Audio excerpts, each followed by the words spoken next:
오늘 좀 심각한 이야기를 해보려고 합니다. IMF에서 세계 경제를 전망을 발표했는데요. 벌써부터 싫어하시는 분들이 계시네요.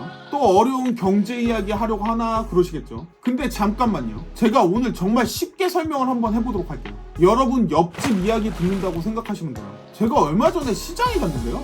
한 상인분이 그러시더라고요. 요즘 사람들이 돈을 안 쓴다고. 이게 다 이유가 있는 거죠. 자, 그러면 오늘 제가 이게 왜 이렇게 됐는지에 대해서 한번 이야기를 해보고요. 쉽게 풀어서 한번 설명을 해보도록 할게요. 커피 한잔 하시면서 편하게 들어주세요.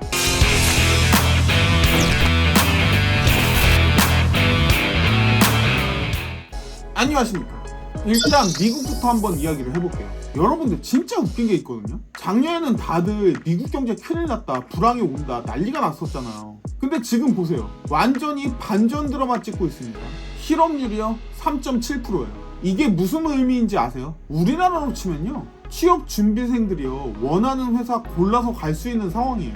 실리콘밸리 가면 이직이 엄청 활발하다고 하더라고요. 월급 더 주는 대로 가겠다 이러고 있는 거죠. 물가 이야기는 안 할 수가 없겠죠. 작년에는 장보기가 무서웠다면서요. 달걀 한 판에 5달러, 휘발유 갤런당 5달러. 근데 지금은요, 물가 상승률이 2%대로 떨어졌어요. 이게 얼마나 대단한 건지 아세요? 2021년도에 9%까지 올랐었어요. 근데 그게 떨어진 거죠. 제롬 파월이 아마 계속 기도했을지도 몰라요. 그러면 한번 소비 현황에 대해서 이야기를 좀 해볼게요. 여러분, 블랙 프라이데이 아세요? 작년 블랙 프라이데이 때 미국 사람들이 얼마나 썼을까요? 온라인 쇼핑에만 9.8억이, 우리 돈으로 13조가 넘어요. 아니, 불황이라면서 이게 말이 돼요? 그래서 다들 미국인들 통장은 두꺼운가 라고 생각을 했는데요. 알고 보니까 신용카드를 긁었다고 하죠. 작년 한 해 동안 신용카드 빚이 1조 달러가 늘었다고 해요. 이러다가 나중에 큰일 나는 거 아닌가 싶기는 한데요. 어쨌든 현재는 잘 나가고 있죠. 그러면 주식 상황을 한번 보도록 할게요. 주식시장은 또 이렇게나 나스닥, S&P 500 다 사상 최고치 찍었어요. 엔비디아라고 들어보셨죠? AI 반도체 만드는 회사예요. 엔비디아의 주식 가격은 굉장히 크게 상승을 했어요. 그때 샀었어야 돼요. 그러면 이제 중국을 한번 볼게요. 여기는 조금 심각해요. 부동산 문제에 대해서 한번 보면요, 여러분 혹시 귀신 도시라는 말 들어보셨어요? 중국에 빈 아파트가 그렇게 많다고 하더라고요. 이게 얼마나 심각하냐면요, 청두에 새 아파트 단지가 있는데요, 밤에 보니까 불이 켜진 집이 10채도 안 된다는 말이 있어요. 완공된 지는 2년이 넘었는데요. 수치로 보면 더 놀랍습니다. 비어있는 집이 6,500만 채고요. 우리나라 가구수의 3배가 넘는 수준이죠. 빈집의 가치가 중국 GDP의 50% 정도라는 이야기도 있어요. 근데 무서운 게 뭔지 아세요? 이 상황에서 아직도 짓고 있다는 거예요. 그러면 지방 정부의 부채를 한번 보도록 할게요. 지방 정부들이요 다 파산 직전이에요. 중국에요 구이저 우성이라는 곳이 있어요. 인구가 약 3,800만 명 정도 되거든요. 부채가 얼마인 줄 아세요? GDP의 170%예요.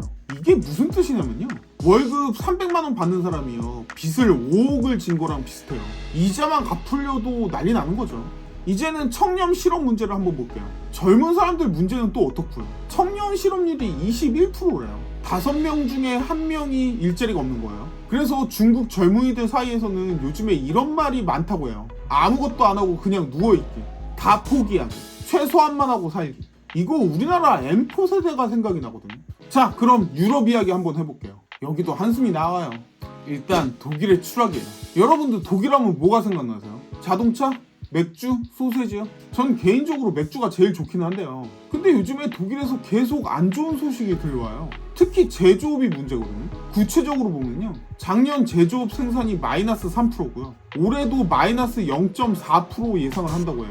화학산업 생산이 마이너스 20%가 나왔다고 해요. 아니, 독일이 왜 이러나 싶거든요. 예를 하나 들어보면요, 바스프라고 아세요? 세계 최대의 화학회사예요. 이 회사가요 최근에 공장 몇 개를 중국으로 옮겼대요. 왜 그랬을까요? 전기세 때문에. 러시아 전쟁 때문에요 에너지 가격이 폭등을 했거든요. 유럽 전기요금이 중국의 4배라고 하고요, 미국의 6배라고 합니다. 이러니까 공장 돌리기가 매우 힘든 거죠. 마치 월세가 너무 비싸서 가게를 접는 것처럼. 자동차 산업도 고민이 많아요. 뭐 때문이냐고요? 전기차 때문이죠. 테슬라가 독일에 공장을 지었잖아요. 베를린 근처에 있거든요. 거기서 만든 전기차가 BMW, 벤츠보다 싸대요. 독일 자동차 회사들이 지금 엄청나게 긴장을 하고 있어요. 폭스바겐은 전기차로 전환을 하려고요 380억 유로를 투자할 계획이 있다고 하고요. BMW는 신형 전기차 플랫폼에 100억 유로를 투자를 했다고 해요. 벤츠는 2030년까지 전체를 다 전기차로 바꾸겠다, 이렇게 이야기를 하고 있어요. 독일 전기차 회사들은요, 지금 난리도 아니에요. 우리나라 중년 가장들이 느끼는 뭐 그런 거 있잖아요. 약간 그런 느낌이에요. 힘든 거죠. 영국은 어떨까요? 브렉시트 이야기는 들어보셨죠?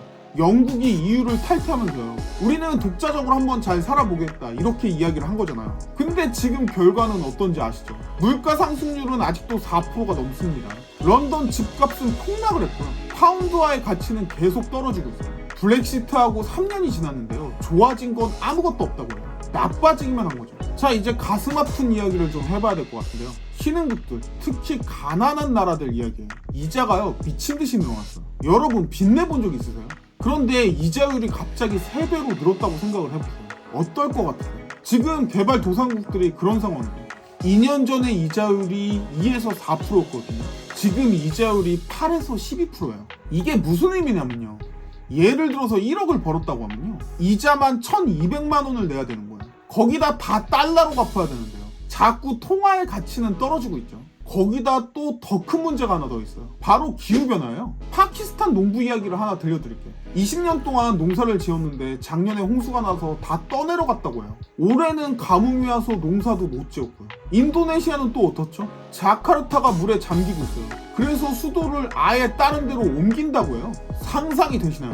서울이 물에 잠길 위험성이 있어서 수도를 대전으로 옮긴다고 한번 생각을 해보세요. 난리도 아닌 거죠 지금. 자, 이제부터 우리나라 이야기를 한번 해보도록 할게요. 여러분, 우리나라 하면 또 뭐죠? 반도체, 자동차, 조선. 근데 요즘에 수출이 작년 수출이 전년 대비 7.4%가 감소를 했어요. 특히 반도체가 문제죠. 삼성전자 이야기 좀 해볼게요. 작년 영업이익이 6조 원이래요. 엄청나 보이죠? 근데 재작년에는 43조였어요. 요즘 주가도 난리도 아니고요. 삼성은 참. 그러면 내수 시장을 한번 이야기해볼까요? 동네 상황은 더 심각해요. 제가 단골로 가는 식당이 있거든요. 근데 사장님이 그러시더라고요. 작년에는 버틸만 했는데 올해는 정말 힘들다고요. 통계를 보니까요, 자영업자는 폐업률이 증가하고 있고요, 소상공인 대출 연체율은 증가하고 있고요, 소비 심리 지수는 계속 하락하고 있고요, 거기다가 금리는 높죠, 부동산은 안 팔리죠, 전세 사기는 늘어나죠. 마지막으로 이런 상황에서 우리는 어떻게 해야 될까요? 직장인이라면요, 자기 개발이 필요합니다. 디지털 기술 하나라도 배우세요. 비상금도 챙겨주시고. 근데 치킨값이 3만 원 하는 시대라서 아껴 쓰기가 쉽지는 않거든요. 저도 쓰는 곳이 없는데 돈 정말 많이 나가요. 자영업자라면요, 온라인 진출을 한번 고민해보세요. 배달앱이 힘들기는 하지만요, 사실 동네 장사하면서 배달앱도 해야 되는 상황으로 보여지긴 하거든요. 투자자라면요, 분산 투자가 정말 중요해요. 한 곳에 몰빵하면 정말 위험합니다. 자, 오늘 긴 이야기 들어주셔서 정말 고맙고요. 경제라는 게 마치 4계절 같거든요. 봄, 여름, 가을, 겨울. 계절이 순환하도 경제도 계속 순환을 해요. 지금 좀 춥고 힘들지만요, 버티다 보면 반드시 봄이 올 거예요. 그때까지 우리 같이 힘내봐요. 영상이 마음에 드셨다면 구독과 좋아요 눌러주시면 감사하겠습니다.